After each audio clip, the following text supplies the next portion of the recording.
ಬಂಧುಗಳೇ ನಮಸ್ಕಾರ, ಹೇಗಿದ್ದೀರಿ ನೀವೆಲ್ಲರೂ? ನಾನು ಸುಬ್ರಹ್ಮಣ್ಯ ಎಸ್ ಹಂಡಿಗೆ. ಬಂಧುಗಳೇ, ಸುಕಾಲಪೇಟೆ ಹತ್ಯಾಕಾಂಡ 2020 ಸಂದರ್ಭದಲ್ಲಿ ಇಡೀ ರಾಜ್ಯಾದ್ಯಂತ ಸದ್ದು ಮಾಡಿದಂತಹ ಪ್ರಕರಣ. ಅದು ಒಂದೇ ಕುಟುಂಬದ 5 ಮಂದಿಯನ್ನ ಅತ್ಯಂತ ಭೀಕರವಾಗಿ ಅಟ್ಟಾಡಿಸಿ ಅವರ ಪ್ರಾಣವನ್ನ ತೆಗೆಯಲಾಗಿತ್ತು. ಎಷ್ಟರ ಮಟ್ಟಿಗೆ ಅಂದರೆ ರಸ್ತೆಯಲ್ಲಿ ಅವರೆಲ್ಲರೂ ಕೂಡ ಹೆಣವಾಗಿ ಬಿದ್ದಿದ್ರು. ಎಲ್ಲ ಕಡೆಗಳಲ್ಲೂ ಕೂಡ ರಕ್ತದ ಕೋಡಿಯೇ ಹರಿದು ಬಿಟ್ಟಿತ್ತು. ಆ ಸಂದರ್ಭದಲ್ಲಿ ಇಡೀ ರಾಜ್ಯಾದ್ಯಂತ ಬಹಳ ದೊಡ್ಡ ಮಟ್ಟಿಗೆ ಸದ್ದು ಮಾಡಿದಂತಹ ಪ್ರಕರಣ ಅದು. ಪ್ರೀತಿಯ ಕಾರಣಕ್ಕಾಗಿ ಅಥವಾ ಇಬ್ಬರ ಪ್ರೀತಿ ಆ ರೀತಿಯಾಗಿ 5 ಮಂದಿಯನ್ನ ಬಲಿ ಪಡೆದು ಬಿಟ್ಟಿತ್ತು. ಹಾಗೆ ಆ ಭಾಗದಲ್ಲಿ ದ್ವೇಷದ ವಾತಾವರಣವನ್ನು ನಿರ್ಮಿಸುವ ಹಾಗೆ ಮಾಡಿಬಿಟ್ಟಿತ್ತು. ಆ ಪ್ರಕರಣಕ್ಕೆ ಸಂಬಂಧಪಟ್ಟ ಹಾಗೆ ಇದೀಗ ಕೋರ್ಟ್ ಮಹತ್ವದ ತೀರ್ಪನ್ನ ಪ್ರಕಟಿಸಿದೆ. ಆ 5 ಮಂದಿಯನ್ನ ಅತ್ಯಂತ ಭೀಕರವಾಗಿ ಪ್ರಾಣವನ್ನ ತೆಗೆದಿದ್ರಲ್ಲ, ಅದರಲ್ಲಿ ಸಾಕಷ್ಟು ಮಂದಿ ಭಾಗಿಯಾಗಿದ್ರು. 3 ಇದೀಗ ಮರಣ ದಂಡನೆ ಶಿಕ್ಷೆಯನ್ನು ವಿಧಿಸಲಾಗಿದೆ ಅಥವಾ ಗಲ್ಲು ಶಿಕ್ಷೆಯನ್ನು ವಿಧಿಸಲಾಗಿದೆ. ಗಲ್ಲು ಶಿಕ್ಷೆಯನ್ನು ವಿಧಿಸಿರುವಂತಹ ಕಾರಣಕ್ಕಾಗಿ ಈ ಪ್ರಕರಣ ಇದೀಗ ಮತ್ತೊಮ್ಮೆ ಮುನ್ನೆಲೆಗೆ ಬಂದಿದೆ. ನಿಮ್ಮಲ್ಲಿ ಒಂದಷ್ಟು ಜನರಿಗೆ ಕುತೂಹಲ ಇರಬಹುದು, ಏನು ಪ್ರಕರಣ ಇದು ಅಂತ.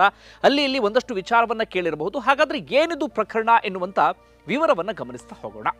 ಬಂಧುಗಳೇ, ಅದು 2020 ಸಂದರ್ಭದಲ್ಲಿ ನಡೆದಂತಹ ಘಟನೆ. ಅದಕ್ಕೂ ಮುನ್ನ ಏನೇನಾಗಿತ್ತು ಅಂತ ನೋಡ್ತಾ ಹೋಗೋದಾದ್ರೆ, ಅವರೆಲ್ಲರೂ ಕೂಡ ಒಂದೇ ಭಾಗದವರು, ದೂರದವರಲ್ಲ ಅಥವಾ ಬೇರೆ ಬೇರೆ ಜಾತಿ ಬೇರೆ ಬೇರೆ ಸಮುದಾಯಕ್ಕೆ ಸೇರಿದಂಥವರು ಕೂಡ ಅಲ್ಲ. ರಾಯಚೂರಿನ ಸಿಂಧನೂರಿನ ಸುಕಾಲಪೇಟೆಯ ಹಿರಲಿಂಗೇಶ್ವರ ಕಾಲೋನಿ ಅಂತ ಆ ಭಾಗದಲ್ಲಿ ವಾಸ ಮಾಡ್ತಿದ್ದಂಥವರು.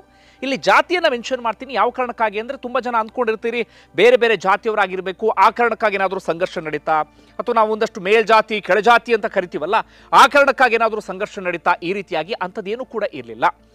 ಒಬ್ಬರು ಸ್ವಲ್ಪ ಶ್ರೀಮಂತರಾಗಿದ್ದರು, ಒಬ್ಬರು ಬಡವರಾಗಿದ್ದರು, ಅಥವಾ ಅವರಷ್ಟು ಮಟ್ಟಿಗೆ ಫೈನಾನ್ಷಿಯಲಿ ಸ್ಟ್ರಾಂಗ್ ಆಗಿರಲಿಲ್ಲ. ಅದು ಕೂಡ ಈ ಘಟನೆಗೆ ಒಂದು ರೀತಿಯಲ್ಲಿ ಕಾರಣ ಆಗಿತ್ತು. ಒಂದು ಕಡೆಯಿಂದ ಈರಪ್ಪ ಅನ್ನುವಂಥವರ ಕುಟುಂಬ, ಮತ್ತೊಂದು ಕಡೆಯಿಂದ ಸಣ್ಣ ಫಕೀರಪ್ಪ ಅನ್ನುವಂಥವರ ಕುಟುಂಬ. ಇಲ್ಲಿ ಏನಾಗುತ್ತೆ ಅಂದರೆ, ಈ ಕುಟುಂಬದ ನಡುವೆ ನಾವು ಶ್ರೀಮಂತರು, ನಾವು ಬಡವರು, ನಾವು ದುಡ್ಡಿದ್ದಂಥವ್ರು, ನಾವು ದುಡ್ಡಿಲ್ದವರು, ಈ ರೀತಿಯಾದಂಥದ್ದೆಲ್ಲವೂ ಕೂಡ ಇರುತ್ತೆ. ನಾವು ಮೇಲು, ಇನ್ನೊಬ್ಬರು ಕೆಳಗಡೆ, ಆ ರೀತಿಯಾಗಿ.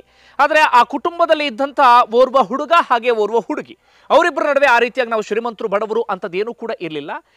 ವಯೋಸಹಜವಾಗಿ ಪ್ರೀತಿ ಪ್ರೇಮ ಅಂಥದ್ದೆಲ್ಲವೂ ಕೂಡ ಉಂಟಾಗುತ್ತಲ್ಲ, ಅವ್ರ ನಡುವೆಯೂ ಕೂಡ ಅದೇ ರೀತಿಯಾದಂಥ ಪ್ರೀತಿ ಪ್ರೇಮ ಎಲ್ಲವೂ ಕೂಡ ಶುರುವಾಗುತ್ತೆ.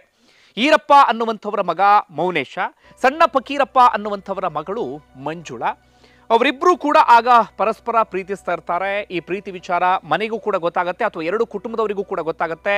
ಅದೇ ವಿಚಾರಕ್ಕೆ ಸಂಬಂಧಪಟ್ಟ ಹಾಗೆ ಎರಡೂ ಕುಟುಂಬದ ನಡುವೆ ವೈಷಮ್ಯ ಅದೆಲ್ಲವೂ ಕೂಡ ಬೆಳೆಯುತ್ತೆ. ಹಾಗೆ ಇವರಿಬ್ಬರ ಪ್ರೀತಿಗೆ ಎರಡೂ ಕುಟುಂಬದವರು ಕೂಡ ಒಪ್ಪಲಿಲ್ಲ. ಅದಾದ ಬಳಿಕ ಇವರಿಬ್ಬರು ಅಲ್ಲಿಂದ ಎಸ್ಕೇಪ್ ಆಗ್ತಾರೆ. ಒಂದಷ್ಟು ದಿನಗಳ ಕಾಲ ಬೇರೆ ಕಡೆಗಳಲ್ಲಿ ಓಡಾಡ್ತಾರೆ. ಅಂತಿಮವಾಗಿ ಮನೆಯವರ ವಿರೋಧ ನಡುವೆಯೂ ಕೂಡ ಮದುವೆ ಆಗಿಬಿಡ್ತಾರೆ. ಮದುವೆ ಆದ ನಂತರ ಗದಗ ಭಾಗಕ್ಕೆ ಹೋಗ್ತಾರೆ. ಒಂದು 3-4 ತಿಂಗಳು ಅಲ್ಲಿರ್ತಾರೆ. ಅದಾದ ನಂತರ ತಮ್ಮ ಹುಟ್ಟೂರಿಗೆ ಅಥವಾ ಸ್ವಗ್ರಾಮಕ್ಕೆ ಹಿರಲಿಂಗೇಶ್ವರ ಕಾಲೋನಿಗೆ ವಾಪಸ್ ಕೂಡ ಬರ್ತಾರೆ. ಹೀಗಿದ್ದಂಥ ಸಂದರ್ಭದಲ್ಲೇ ಈ ಮಂಜುಳಾ ತಂದೆ ಸಣ್ಣ ಫಕೀರಪ್ಪ ಅಂತ ಇರ್ತಾರಲ್ಲ, ಅವರಿಗೆ ಇನ್ನೊಬ್ಬ ಮಗ ಇರ್ತಾನೆ. ಆದರೆ ಆತ ಬುದ್ಧಿಮಾಂದ್ಯನಾಗಿರ್ತಾನೆ. ಅಂದರೆ ಬುದ್ಧಿ ಸ್ವಲ್ಪ ನಾರ್ಮಲ್ ಆಗಿ ಇರೋದಿಲ್ಲ. ಬೇಕಾದಷ್ಟು ಆಸ್ತಿ ಇರುತ್ತೆ, ಹೆಚ್ಚು ಕಡಿಮೆ 20 ಎಕರೆಯಷ್ಟು ಜಮೀನಿರುತ್ತೆ. ನನ್ನ ಆಸ್ತಿ ನನ್ನ ಮಗಳಿಗೆ ಯಾವುದೇ ಕಾರಣಕ್ಕೂ ಹೋಗಬಾರ್ದು, ಅಂದರೆ ಬುದ್ಧಿಮಾಂದ್ಯ ಮಗನಿದ್ದಾನಲ್ಲ, ಆತ ಕೂಡ ಆಸ್ತಿಯನ್ನು ಮೇಂಟೈನ್ ಮಾಡುವಂಥ ಪರಿಸ್ಥಿತಿಯಲ್ಲಿಲ್ಲ. ಹೀಗಾಗಿ ಸಹಜವಾಗಿ ನನ್ನ ಬೇಕಾದಷ್ಟು ಆಸ್ತಿ ಎಲ್ಲವೂ ಕೂಡ ಮಗಳಿಗೆ ಟ್ರಾನ್ಸ್ಫರ್ ಆಗುವಂಥ ಸಾಧ್ಯತೆ ಇದೆ. ಯಾವುದೇ ಕಾರಣಕ್ಕೂ ಹೋಗಬಾರ್ದು, ಯಾಕಂದರೆ ಬಡವರ ಮನೆಯ ಹುಡುಗನನ್ನು ಪ್ರೀತಿಸಿ ಮದುವೆ ಆಗಿಬಿಟ್ಟಿದ್ದಾಳೆ, ನನ್ನ ವಿರೋಧವನ್ನು ಕೂಡ ಲೆಕ್ಕಿಸದೆ ಮದುವೆ ಆಗಿಬಿಟ್ಟಿದ್ದಾಳೆ. ಹೀಗಾಗಿ ಮಗಳು ಯಾವುದೇ ಕಾರಣಕ್ಕೂ ಹೋಗಬಾರ್ದು ಅಂತ ಮಗಳ ಮೇಲೊಂದು ದ್ವೇಷ ವೈಷಮ್ಯ ಅದೆಲ್ಲವನ್ನು ಕೂಡ ಬೆಳೆಸ್ಕೊಂಡು ಬಿಟ್ಟಿರ್ತಾರೆ. ಹೀಗಾಗಿ ಅದೇ ದ್ವೇಷಕ್ಕೆ ಹಠಕ್ಕೆ ಬಿದ್ದು ಇನ್ನೊಂದು ಮದುವೆ ಆಗಿ ಈ ಮಕ್ಕಳು ಮಾಡ್ಕೊಳ್ಬೇಕು ಎನ್ನುವ ಕಾರಣಕ್ಕಾಗಿ ರೇಖಾ ಅನ್ನುವಂಥವ್ರನ್ನ ಈ ಸಣ್ಣ ಫಕೀರಪ್ಪ ಮದುವೆ ಆಗಿಬಿಡ್ತಾನೆ. ಈ ವಿಚಾರ ಗೊತ್ತಾಗ್ತಾ ಇದ್ದ ಹಾಗೆ ಸಣ್ಣ ಫಕೀರಪ್ಪನ ಮಗಳು ಮಂಜುಳಾಗೆ ಸಹಜವಾಗಿ ಅಸಮಾಧಾನ ಉಂಟಾಗತ್ತೆ. ನನ್ನ ಅಪ್ಪನಿಗೆ ಈ ವಯಸ್ಸಿನಲ್ಲಿ ಮದುವೆ ಬೇಕಿತ್ತಾ, ಯಾವ ಕಾರಣಕ್ಕಾಗಿ ಆಗಿದ್ದು, ಈ ರೀತಿಯಾಗಿ ತಲೆಯಲ್ಲಿ ಬೇರೆ ಬೇರೆ ವಿಚಾರಗಳು ಓಡಾಡೋದಕ್ಕೆ ಶುರುವಾಗುತ್ತೆ. ಅಂತಿಮವಾಗಿ ಮಂಜುಳಾ ಸೀದಾ ತನ್ನ ತಂದೆಯ ಮನೆಗೆ ಹೋಗಿ ತಂದೆಯನ್ನು ಪ್ರಶ್ನೆ ಮಾಡ್ತಾಳೆ. ಆಗ ತನ್ನ ಮಲತಾಯಿ ಹಾಗೆ ಸಣ್ಣ ಫಕೀರಪ್ಪನ 2ನೇ ಪತ್ನಿ ರೇಖಾ ಹಾಗೆ ಮಂಜುಳ ನಡುವೆ ಗಲಾಟೆ ಅಂಥದ್ದೆಲ್ಲವೂ ಕೂಡ ಉಂಟಾಗುತ್ತೆ. ಅಂತಿಮವಾಗಿ ಮೌನೇಶ ಹಾಗೆ ಮಂಜುಳಾ ಇಬ್ಬರೂ ಕೂಡ ಪೊಲೀಸ್ ಸ್ಟೇಷನ್ಗೆ ಹೋಗಿ ಆ ವಿಚಾರಕ್ಕೆ ಸಂಬಂಧಪಟ್ಟಾಗ ದೂರು ಕೊಡ್ತಾರೆ. ಆಗ ಸಣ್ಣ ಫಕೀರಪ್ಪ ಖುದ್ದು ಹೋಗಿ ಬಿಡ್ತಾನೆ. ನನ್ನ ಮಗಳು ನನ್ನ ಮಾತನ್ನು ಮೀರಿ ಮದುವೆ ಆಗಿದ್ದು ಮಾತ್ರ ಅಲ್ಲದೆ, ನನ್ನ 2ನೇ ಪತ್ನಿಯ ಜೊತೆಗೆ ಬಂದು ಜಗಳ ಆಡಿದ್ದು ಮಾತ್ರ ಅಲ್ಲದೆ, ಈಗ ಸ್ಟೇಷನ್ ಮೆಟ್ಲು ಕೂಡ ಹತ್ತಿದ್ದಾಳೆ.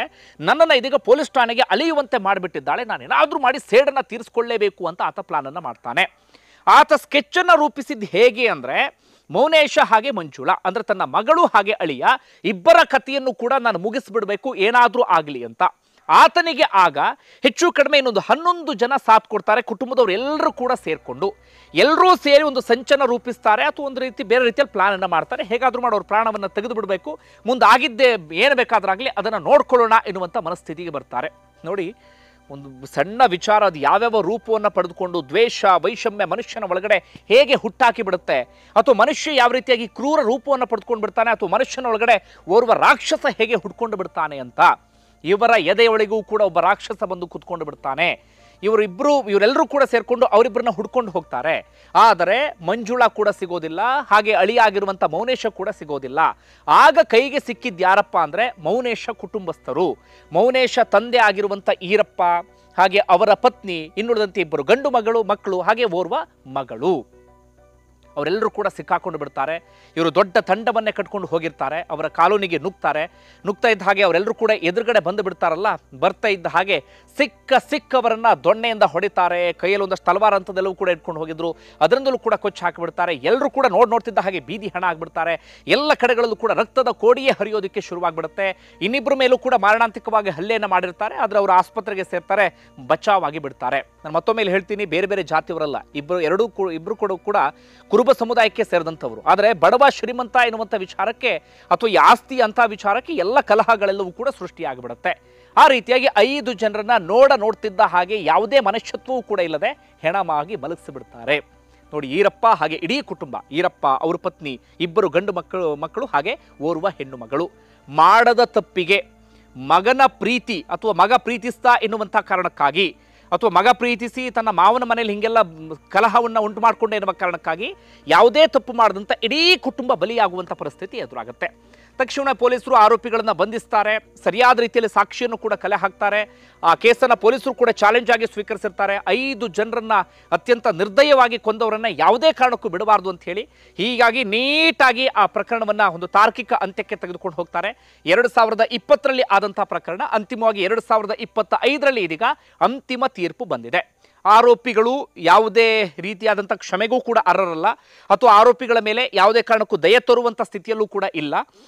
ಜೊತೆಗೆ ಆರೋಪಿಗಳು ಯಾವುದೋ ಸಿಟ್ಟಿನಿಂದ ಮಾಡಿದಂಥ ಕೆಲಸ ಅಲ್ಲ, ಅಥವಾ ಆಕಸ್ಮಿಕವಾಗಿ ನಡೆದಂಥ ಘಟನೆ ಅಲ್ಲ, ಅಥವಾ ಇನ್ನೇನೋ ಬೇರೆ ಹಿನ್ನೆಲೆ ಏನೂ ಕೂಡ ಇಲ್ಲ. ಕೇವಲ ಒಂದು ವೈಷಮ್ಯ ಅಥವಾ ದ್ವೇಷದ ಕಾರಣಕ್ಕಾಗಿ ನೀಟಾಗಿ ಪ್ಲಾನನ್ನು ರೂಪಿಸಿ ಮಾಡಿದಂಥ ಕೊಲೆ ಎನ್ನುವ ಕಾರಣಕ್ಕಾಗಿ ಕೋರ್ಟ್ ಇದೀಗ ಅತ್ಯಂತ ಗರಿಷ್ಠ ಶಿಕ್ಷೆಯನ್ನು ಎಷ್ಟು ವಿಧಿಸಬಹುದು ಅಂತ ಗರಿಷ್ಠ ಶಿಕ್ಷೆಯನ್ನು ವಿಧಿಸಿದೆ. ಅಂದರೆ 3 ಆರೋಪಿಗಳಿಗೆ A1, 2, 3 ಅಂದರೆ ಪ್ರಕರಣದಲ್ಲಿ ಮೂಲದಾರರು ಯಾರಿದ್ದಾರೆ ಅಥವಾ ಮೂಲ ಕಾರಣಕರ್ತರು ಯಾರಿದ್ದಾರೆ ಅವರಿಗೆ ಇದೀಗ ಮರಣದಂಡನೆ ಶಿಕ್ಷೆಯನ್ನು ವಿಧಿಸಲಾಗಿದೆ. ಇನ್ನುಳಿದಂಥ 9 ಆರೋಪಿಗಳಿಗೆ ಇದೀಗ ಜೀವಾವಧಿ ಶಿಕ್ಷೆಯನ್ನು ವಿಧಿಸಲಾಗಿದೆ. ಮರಣದಂಡನೆ ಶಿಕ್ಷೆ ವಿಧಿಸಿದ ಮಾತ್ರ ಮರಣದಂಡನೆ ಆಗುತ್ತೆ ಅಂತಲ್ಲ, ಅವರಿಗೂ ಇದೀಗ ಮುಂದಿನ ಕೋರ್ಟ್ಗೆ ಹೋಗುವಂಥ ಅವಕಾಶ ಇರುತ್ತೆ, ಕಾನೂನು ರೀತಿಯಲ್ಲಿ ಹೋರಾಟ ಮಾಡುವಂಥ ಅವಕಾಶ ಇರುತ್ತೆ. ಅದು ಮುಂದೆ ಏನಾದರೂ ಮಾಡಲಿ, ಆದರೆ ಈಗ ಇಂಥದ್ದೊಂದು ಆಯ್ತಲ್ಲ ಅಂತ.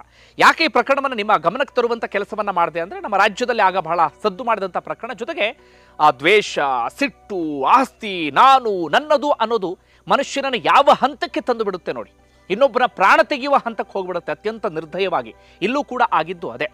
ಎಲ್ಲರೂ ಆರಾಮಾಗಿದ್ದು ಬಿಟ್ಟಿದ್ರೆ ಆಯಿತು, ಮಗಳು ಓಡೋಗ್ಬಿಟ್ಟಿದ್ದಾಳೆ, ಇನ್ನೊಬ್ಬನ ಮದುವೆ ಆದ್ಲು, ಏನೋ ಒಂದು ಆಗಿಬಿಡ್ತು ಅಂತ ಹೇಳಿ ಕ್ಷಮಿಸಿ ಬಿಟ್ಟಿದ್ರೆ ಇಂಥದ್ದು ಆಗ್ತಾ ಇರಲಿಲ್ಲ. ಮಗಳ ಮೇಲೆ ದ್ವೇಷ ಸಾಸೋಕೆ ಶುರು ಮಾಡ್ಕೊಂಡ್ಬಿಡ್ತಾನೆ ಸಣ್ಣ ಫಕೀರಪ್ಪ. ಅದೇ ದ್ವೇಷಕ್ಕೆ ಇನ್ನೊಂದು ಮದುವೆಯನ್ನು ಕೂಡ ಆಗಿಬಿಡ್ತಾನೆ. ಮಗಳಿಗೆ ಆಸ್ತಿ ಯಾವ ಕಾರಣಕ್ಕೆ ಹೋಗಲೇಬಾರ್ದು ಎನ್ನುವ ಕಾರಣಕ್ಕಾಗಿ ಆತ ಮದುವೆ ಆಗಿ ಅದಾದ ಬಳಿಕವೂ ಕೂಡ ದ್ವೇಷವನ್ನು ಬೆಳೆಸ್ಕೊಂಡು ಇಂಥದ್ದೊಂದು ಕೆಲಸವನ್ನು ಮಾಡಿಬಿಟ್ಟಿದ್ದ. ಬಂಧುಗಳೇ, ಏನನ್ಸುತ್ತೆ ಅದನ್ನು ಕಮೆಂಟ್ ಬಾಕ್ಸಲ್ಲಿ ಮೆನ್ಷನ್ ಮಾಡಿ. ಧನ್ಯವಾದ. ವಿಡಿಯೋ ನೋಡ್ತಕ್ಕ